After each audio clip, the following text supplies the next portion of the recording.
In a war where saints burn in cathedrals of steel and heretics are ground into the soil beneath the treads of sanctified tanks, some stories drift in from the fog, stories of those who fell but did not stay buried.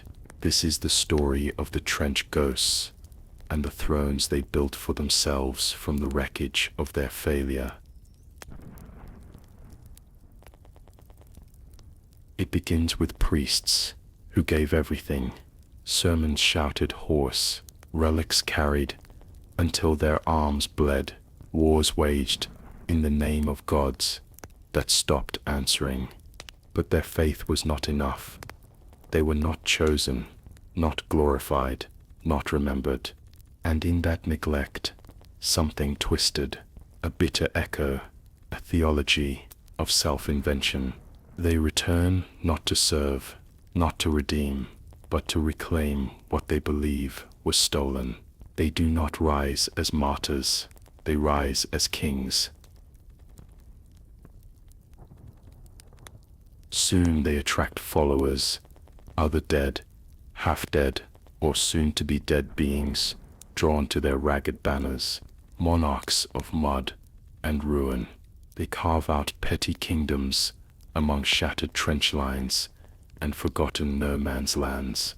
They build courts in the wreckage of bombed-out chapels and preach to walls smeared with blood. Their thrones are rusted hulls, their scepters bent rifles, their crowns made of barbed wire and broken relics. Their kingdoms are not drawn on maps. They rule across muddy stretches of ground that no one claims, overlapping with other warbands, other crusades, or worse, and they do not care. One ghost king held court inside a crater filled with rain and corpses.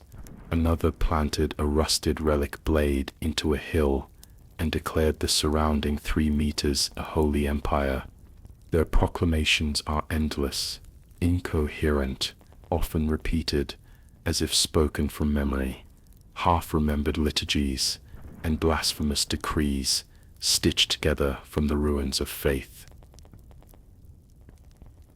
A ghost king who cannot walk into battle above others is no king at all, and so they build their thrones from the remnants of fallen tanks, half-buried chassis, cracked armor plating, hollowed husks of machines once fueled by fire.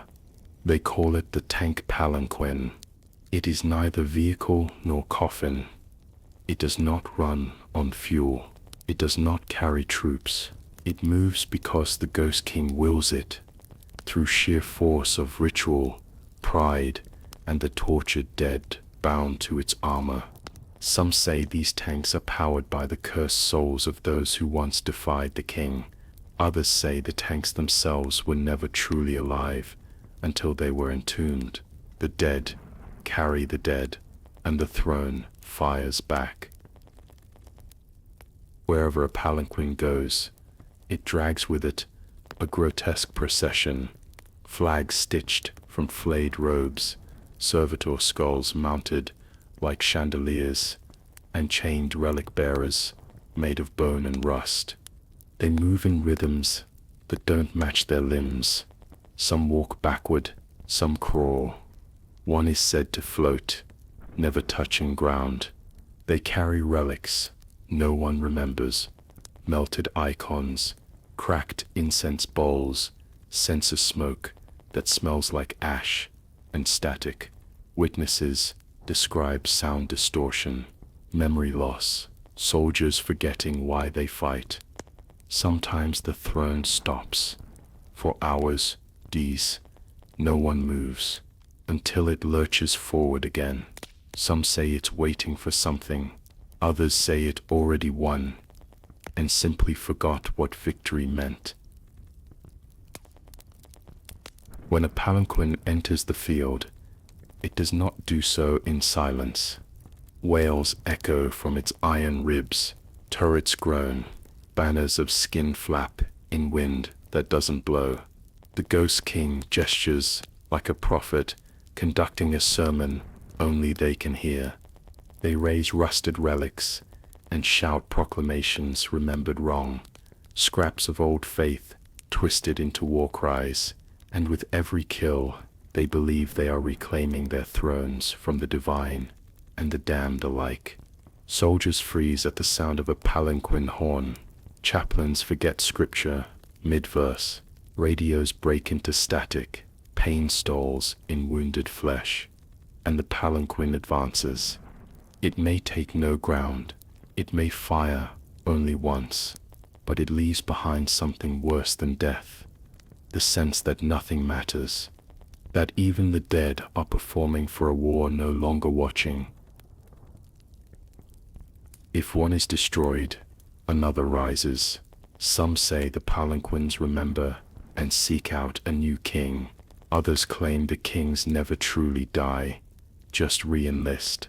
Some ghost kings have fought each other for the same trench, both claiming it was once theirs. No one recalls who won. No one recalls who started it. Only the palanquin remains, circling, groaning, bleeding rust into the soil.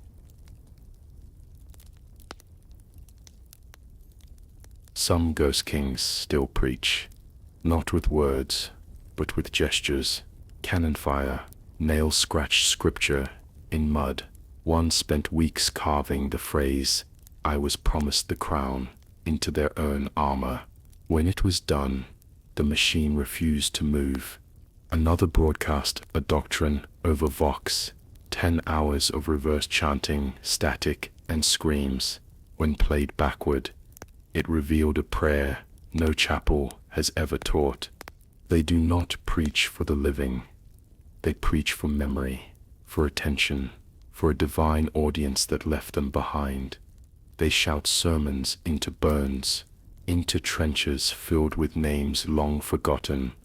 Their voices echo because there is no one left to answer. The tank palanquin is not a weapon. It is a monument to pride, to failure, to ambition. So stubborn, it outlived death itself.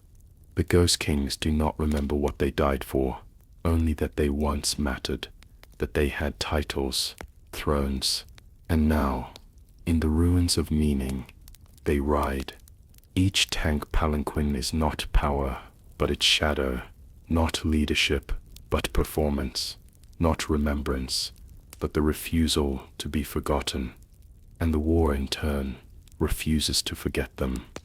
Some thrones have been seen in 3 war zones in one day. Others cast no shadow, but leave footprints in the mud. One soldier claimed the battlefield fell silent as the throne passed. Gunfire paused, wounds stilled, breath held. When it left, the world resumed, but not quite the same. So if the fog parts, and a throne of rust and bone comes crawling through the smoke, do not salute, do not kneel, do not pray. Look away, not out of fear, but pity. There is no glory on that throne, only echoes, and that is enough to kill for again and again and again.